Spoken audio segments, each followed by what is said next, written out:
You cut the carbs, tracked every single calorie, and you spent hours on the treadmill until your legs felt like lead. Logic says the weight should be falling off. The math says you are in a deficit. But when you look in the mirror, that stubborn layer around your midsection hasn't budged an inch. In fact, it might look softer, more inflamed, and more permanent than ever before. There is a biological reason for this, and it has nothing to do with your discipline or your willpower. It's not about eating less and moving more. You are fighting a war against a hidden survival mechanism that is actively overriding your diet. While you are trying to burn fat, your body is receiving a chemical signal to hoard it. This signal creates a metabolic environment where insulin remains sky high even if you are eating zero sugar. It creates a state where your liver produces its own glucose, even if you are strictly keto. By the end of this video, you will understand exactly why that belly fat is sticking, and more importantly, how to flip the switch that forces your body to use the stored energy as visceral fat. Research shows that this deep fat is chemically different from the fat on your legs. It is densely packed with cortisol receptors. Think of these receptors like high-gain antennas. While the rest of your body might ignore a low-level stress signal, your belly fat picks it up, amplifies it, and reacts. It is biologically wired to be a magnet for cortisol. This creates a terrifying feedback loop. You get stressed, whether from work, lack of sleep, or over-dieting. Your cortisol spikes. Your visceral fat, with its millions of antennas, absorbs that signal and expands. But here's the kicker. As visceral fat grows, it releases its own inflammatory signals that trigger more cortisol. It becomes a self-sustaining factory. The fat tissue itself recruits more stress hormones to ensure its own survival. It feeds on the very thing that is making you miserable. This explains the skinny fat phenomenon, or why you might see someone who eats very little but still holds a significant paunch. Their body is in a state of crisis management. When cortisol is chronically elevated, your body enters a preservation mode. It thinks you are in a long-term famine or fleeing a predator. In that state, the last thing it wants to do is burn off its emergency reserves. It locks the doors. Now, you might be thinking, I eat clean, so my insulin is low. This is the second part of the trap, and it is where the biology gets fascinating and frustrating. You can eat a diet of pure steak and water, and your blood sugar can still spike. How? Because your liver is an incredible chemical laboratory. When cortisol surges, it sends a command to the liver. We need energy for the fight. The liver responds by manufacturing glucose out of amino acids and other tissues. This process is called gluconeogenesis, literally, creating new sugar. So, you wake up. You haven't eaten for 12 hours, but you are stressed. Your cortisol climbs. Your liver dumps fresh glucose into your bloodstream to fuel a fight that isn't happening. Your pancreas senses this sugar and releases insulin to manage it. Now you have high cortisol and high insulin simultaneously, all while fasting. Since insulin is the master switch that turns off fat burning,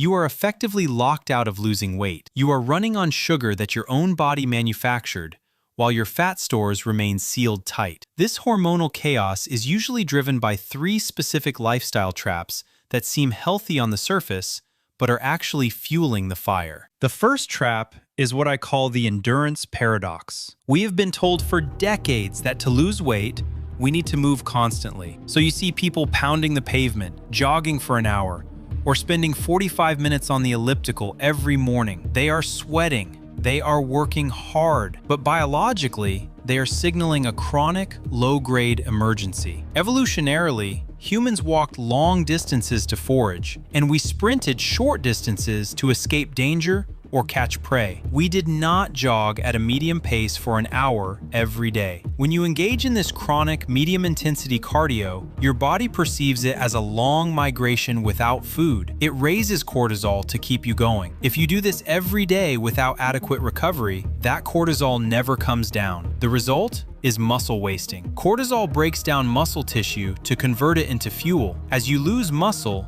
your metabolic rate drops. You burn fewer calories at rest. Simultaneously, that elevated cortisol pushes fat storage directly to the visceral area. You are literally burning up your engine, muscle, to store more fuel, belly fat. You become smaller, softer, and metabolically slower. The scale might go down, but your body composition gets worse. Then there's the trap of Competitive fasting. Fasting is one of the most powerful tools we have for longevity and cellular repair. It's like a cleaning crew for your body. But imagine sending a cleaning crew into a building that is currently on fire. That is what happens when you combine aggressive fasting with a high-stress lifestyle. If you are sleeping 5 hours a night, rushing through a high-pressure job, and then forcing your body to go 20 or 24 hours without nutrients, you are not resetting your system.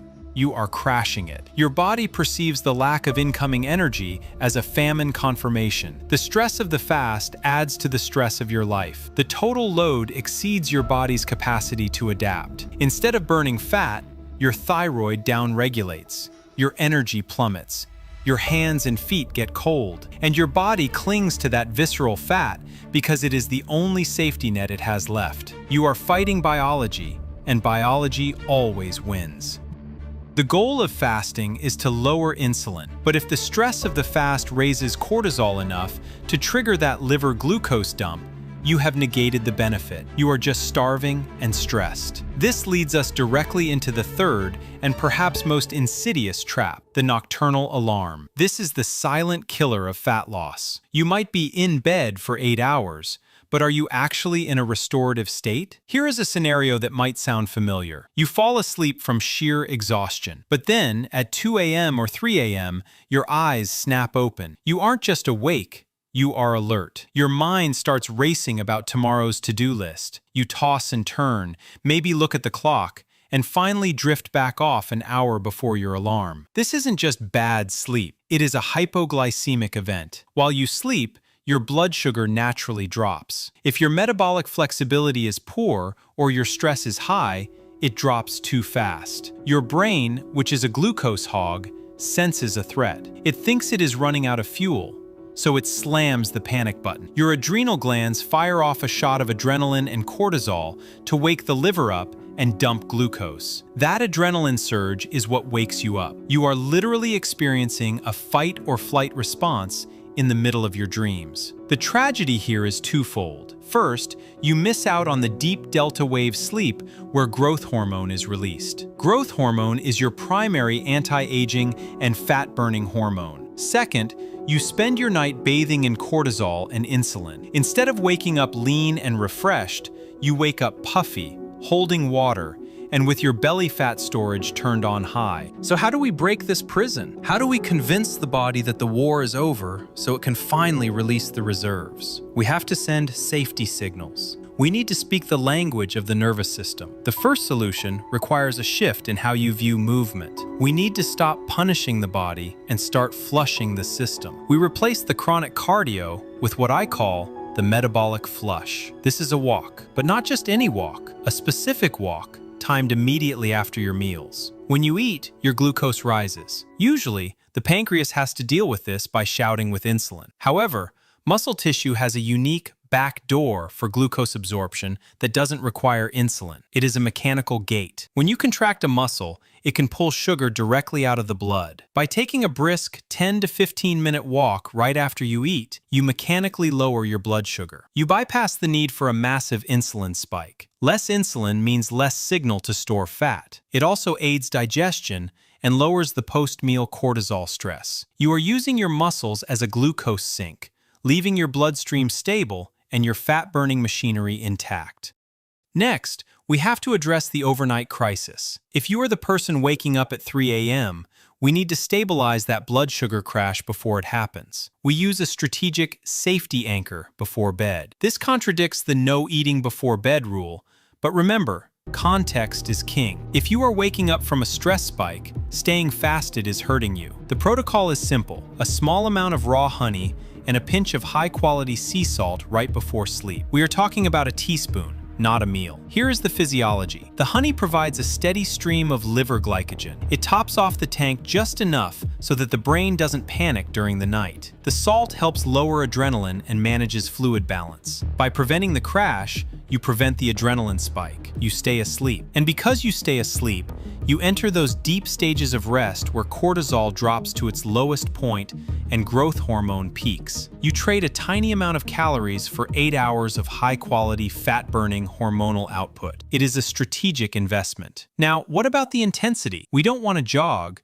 but we do want to signal our muscles to grow. We do this through microdosing intensity. This means sprinting, but not often. Once or twice a week, you perform short, all-out bursts of effort. Maybe it's 15 seconds up a hill, or 20 seconds on a stationary bike. Then you rest completely. This mimics the ancestral hunt. It is short, intense, and followed by rest. This type of signaling boosts human growth hormone, HGH, massively. Some studies show increases up to 400% or more. HGH is the natural antagonist to cortisol. It builds muscle and burns visceral fat. By doing less duration but higher intensity, you get the hormonal benefit without the chronic stress, wear, and tear. We also need to look at your nutritional timing. If you are fasting, you must earn your fast with your feast. The window where you do eat must be robust. You cannot fast for 20 hours and then eat a salad and a cracker. That is starvation. When you open your eating window,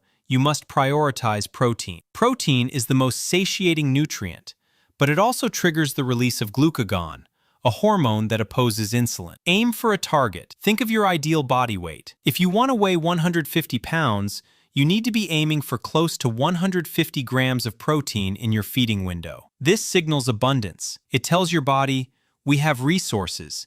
It is safe to build muscle. It is safe to let go of fat. If you can't hit that protein number, you shouldn't be fasting that long. Shorten the fast, widen the window, and get the nutrients in.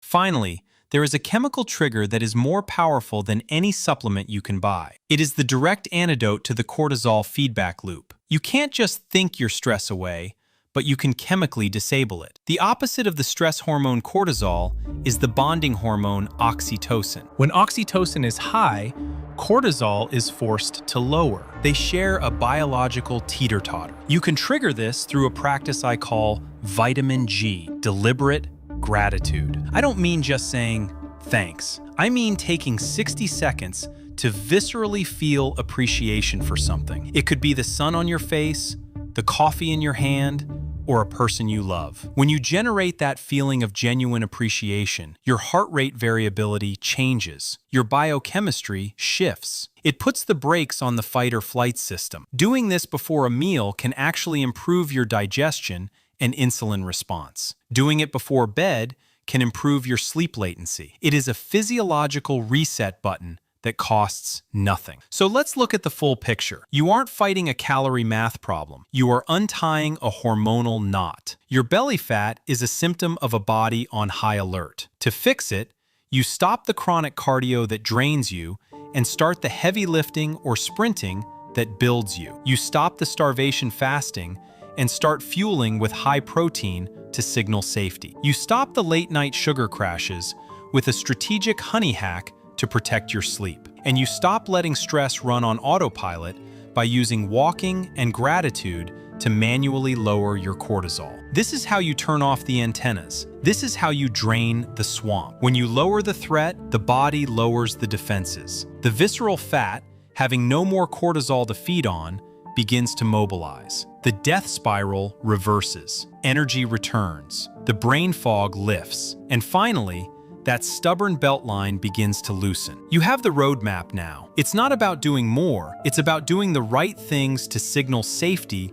to a frightened metabolism. If you've been nodding along to this, realizing that your sleep, or lack thereof, is the missing piece of this puzzle, you are not alone. That 3 a.m. wake-up call is more than just annoying. It's a metabolic disaster. But there is a deeper layer to fixing your sleep cycle that involves your liver's natural rhythm. I want to hear from you. Drop a comment below if you're stuck in that 3 a.m. trap. And if you found this helpful, hit that like button so we can spread this message to more people